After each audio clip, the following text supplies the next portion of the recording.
آقا جوجت بزرگ شده، میخوای از ظرف یه بار مصرف درش بیاری بذاری توی ظرف بزرگتر. چه ظرفی بذارم براش بهتره؟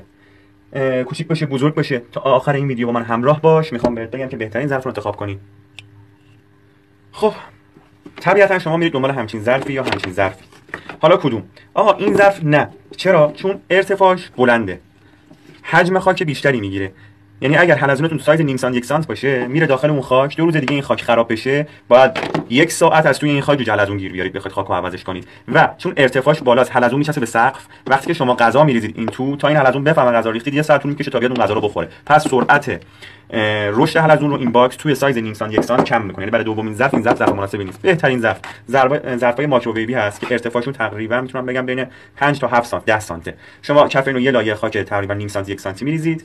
حلزون معمولا میچسبه کلا به سقف. وقتی که غذا رو میذارید فاصله غذا تا سقف خیلی کمه و حلزون سریع میاد روی غذا و غذا میخوره و سرعت رشدش توی این ظرف ها 2 برابر میشه. این فوت کوزه‌گریه برای کسایی که دارن سایز میکنن، میخوان سریعتر حلزون رو وارد بازار کنن. بهترین سایز برای حلزون برای ظرف دوم که حلزونتون نیم سانت تا 1 سانت همینه.